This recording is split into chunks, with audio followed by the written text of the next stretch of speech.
At this point, I think I've realized that since a majority of the weird ways shows have ended were from Cartoon Network, then maybe Cartoon Network is the weird one here and not these shows. Also, that I need to look at more weird endings from shows on other networks. Been on a big Cartoon Network kick, I'm sorry. Today's operation is Weird, or What Endings I Render Dazzling, which leaves us with taking a look at the classic show, Codename Kids Next Door, and how the show officially wrapped. KND was a pretty fantastic show, focusing on the childlike wonder of imagination and worries of growing up. Or it was all real and these kids get into some bonkers situations. Either way you look at it, the show meant a lot to so many people and even myself. It's a comfort show that when going back to, it blankets me in those nostalgic feelings of being a kid. The episode itself is pretty weird. In fact, it takes a unique approach on not just how the series wraps, but in the style of which they did. With live action cutaways that Chowder would follow in its footsteps of. Seriously, that moment is one of the greatest moments in cartoon history. But here as well, they offer not only that, but a well-delivered message about friendship. You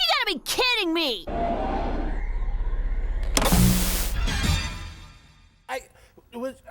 Wait, where was I? Over the course of 6 seasons and an overall total of 81 episodes, including specials, we spent the majority of the aughts with numbers 1 through 5. Some incredible adventures, some emotional adventures, and some interesting adventures. But at the end of the day, KND cemented themselves a staple show for the network and in our lives if you were watching it. The final episode, Operation Interviews, released on January 21st, 2008. Standing for It's Now the Extra Really Very Interesting End Wrap-Up Story, we catch up with number 2 through 5 now as adults in live action as an interviewer who we don't get to see asks them questions to find out what really happened to number 1 on the final mission they ever took. They are allowed to remember all this after having their memories wiped when decommissioned at the age of 15, thanks to a process allowing them to do so, but only for a certain period of time. Coming in as a special double-length episode, this finale puts us right into the middle of a conflict, with the delightful children from down the lane's birthday as Sector V is hot on the case of getting their perfect birthday cake. Number 1, who was close to ending everything and accomplishing the mission, was caught by the delightful children on what we think is just a regular cruise ship, but it's a cruise ship on a truck carrier, and the children were able to escape to the truck down below and detach the carrier so they can get away. The chase escalates from there, ultimately resulting in the children escaping and Sector V failing their mission. Number 362 shows up to reprimand number 1 for his lack of any success ever stealing the cake, thus throwing him and the rest of Sector V off the case. Instead, they now appoint Sector W to be the ones to retrieve the cake. This hits number 1 really hard, so when they return to the treehouse defeated from their failure, they are greeted by the surprise of Father, who is waiting for them to return as he is for some reason now a film director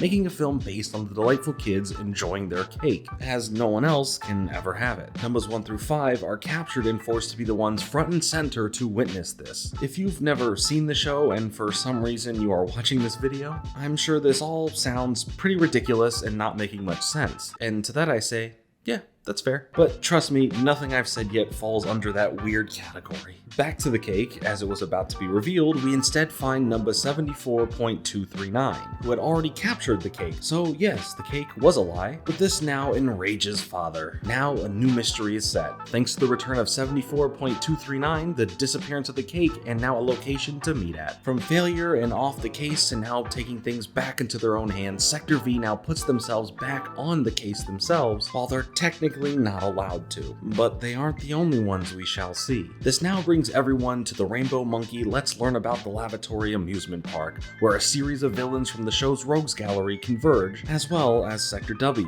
where we learn of a scavenger hunt that consists of hard, demanding challenges to win the most overall points, and the winner, well, gets the actual cake. The challenges range from stuff like finding rare trading cards, I can relate to that, to stealing the leaderboard to find out who's in the lead, complete with commentators too. Right you are, Jordan, but what comes next may shock you.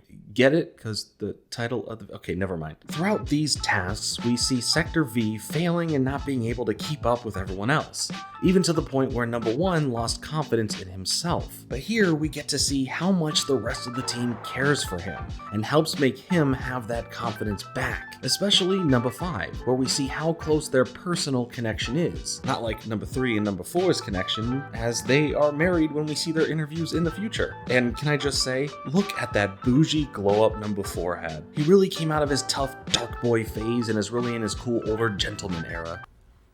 When all seems lost for the team though, back with 0 points, a certain item is added to the list that is worth the most amount of points: Father's Pipe. This is that pipe. Equal parts the hardest challenge and also a secret ploy set up by Father to trick the others to come directly to him so he can just take all their scavenged items for himself. Sector W is already there as Father sits to take a nap. An evil nap, but quickly Sector V shows up to stop them from getting hurt. 363 has been dealing with his own personal issues resulting in his team and him having communication problems, as well as it only worsens throughout this episode. After repeated times of number 1 touching him, 363 fully becomes unhinged, and all of this commotion wakes Father up, and now he is coming after them, chasing them throughout all of the house. The battle gets heated. No, literally, Father turns into a dragon and tries to burn them all up. But it's okay, they somehow easily won the whole battle and he just got knocked down this open giant chasm here. In doing so, rather than Sector V just taking the pipe, they save 363's life, but he still comes off cold to them, loading that he has the pipe and that he's the winner. But the rest of his team don't agree with his actions and snatch that pipe from him and hand it to number 1, as well as apologize for all their previous actions. But Father is coming back, and the rest of Sector V want to stay back and fight him off so number 1 can go finish the mission. Back at the amusement park, number 1 faces his final challenge, the Delightful Children, all at once for the pipe, with New Jersey of all places somehow saving the day. Thanks, New Jersey. We appreciate you. The climactic battle results in the defeat of the Delightful Children, and number 1 here is left with the pipe. Because of this, number 74.239 shows back up to congratulate him. But he needs to take him somewhere the real cake is at, and possibly more.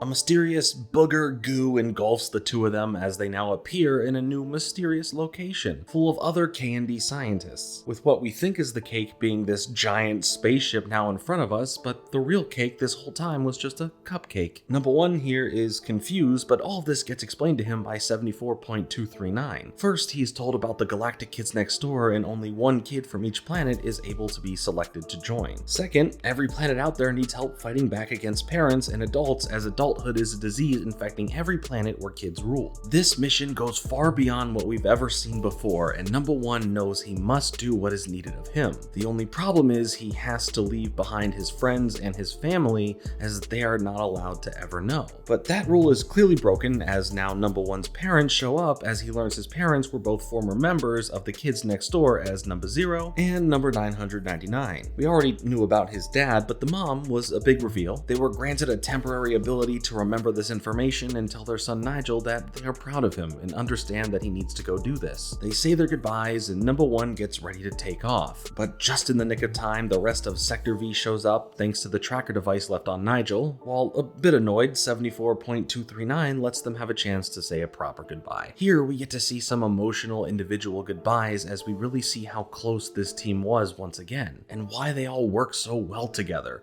the trust that they have. It's all very heartwarming, especially when he speaks to number 5 and appoints her as the new leader of Sector V, handing over his iconic shades, even if he magically gets them back in the next scene. Maybe he had a backup pair or something. Father, though, has found where they all went to and is in hot pursuit, literally. Sector V huddles together one last time as number 1 emotionally tells them to never grow up and still be a kid at heart. Father arrives, but they are already all gone, ending the cartoon portion of the episode with Nigel now being a part of the Galactic Kids Next Door, the cake being captured finally, and Father tormented by the fact he lost. We cut back to the future live action segments with the interview still happening. We've reached the end where the info was all revealed about number 1, what happened, where he went, and the interview ends. As we see the face of the interviewer this whole time was none other than Father, all these years later still hunting down number 1. Not gonna lie, the first time I watched this, the CG Father fast cut genuinely made me jump. You're expecting something to happen anyway, but for some reason,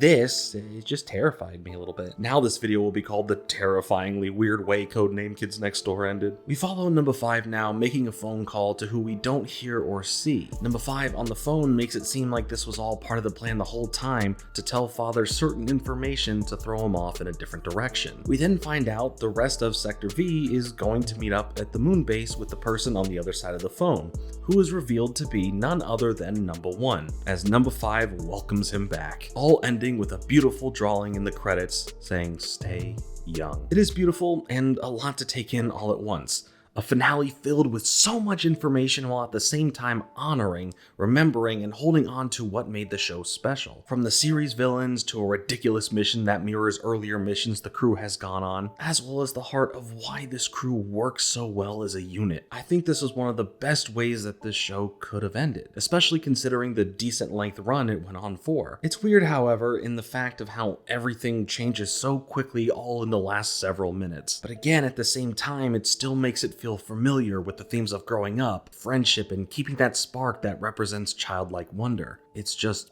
beautiful. The interview segments are also very unique, as doing this as our narrative choice in telling his final mission gives us stakes of importance. We know right off the bat that something happened to cause the disappearance of Number 1. We know that the kids eventually grew up and that something is a little bit off. These looks into the future lives of Sector V provide such great insight to who they are now, what's changed, and what hasn't changed, all wrapping with a lot more mystery about what the real story is, if what they just told Father is even true or not. Clearly, Number 1 is back from wherever he did go, but it seems like if the story they told Father was to trick him overall, then there is a lot more that is left up to the imagination, which is where the next bit gets even more interesting. There was supposed to be more to the story about the Galactic Kids Next Door, the organization that was even more top secret and higher in the rankings than we ever thought for the KND. Before we jump into all of that, let's take a look fully at number 74.239. More specifically, the role that he plays in being so secretive but yet important. Season 6 of the show really brought to light who the KND Splinter Cell was,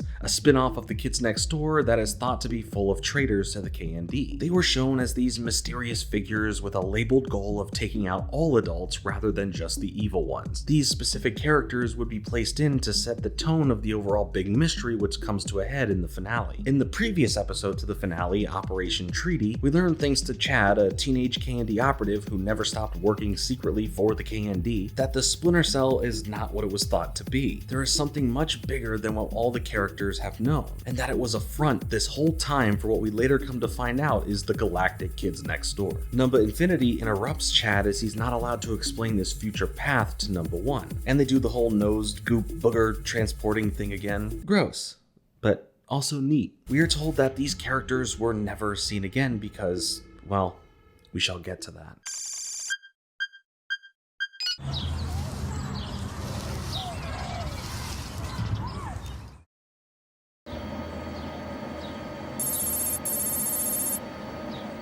You see, in 2015, 7 years after Codename Kids Next Door had ended, there was a reboot of the show in the works. Well, a pseudo-reboot that was more along the lines of a sequel series, but it was meant to re-spark new interest in the franchise. It was going to go by Galactic Kids Next Door.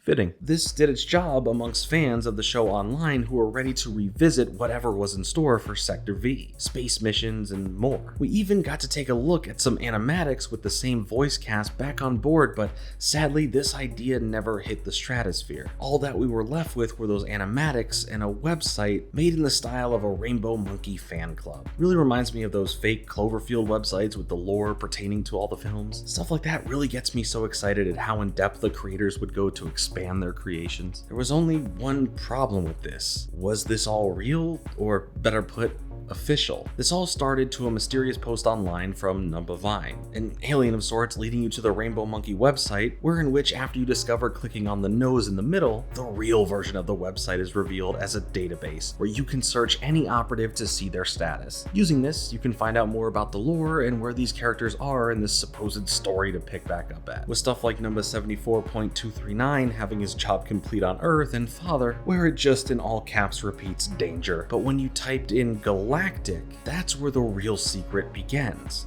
A countdown, one that would end on April 1st, 2015. Could this all be a joke? Was all of this a lie? During the website being up, people of the internet found within the code a very interesting animatic that portrays Nigel potentially betraying the KND, and that 74.239 was actually a tree alien? Some other leaked stuff, like a weird distorted audio message, but when that date hit, another animatic was dropped that revealed who Number Vine was. Lizzie Devine, the ex-girlfriend of Nigel. Lizzie was just a cover-up this whole time, leaving us at the end with some audio from Number 4 about this not being a real thing, and that the Galactic Kids Next Door wasn't going to happen, even if it should happen. At least that's what it seems. There are no plans for a Galactic Kids Next Door series, but there should be. It all goes much deeper. The GKND experiment. The creator of the show, Mr. Warburton, had been working on the sequel series idea before even the end of the original show, as he set up for it to lead into Galactic Kids Next Door. After numerous attempts and unsuccessful pitches to Cartoon Network for the series, he didn't know exactly what to do. While the ending of the original show was great,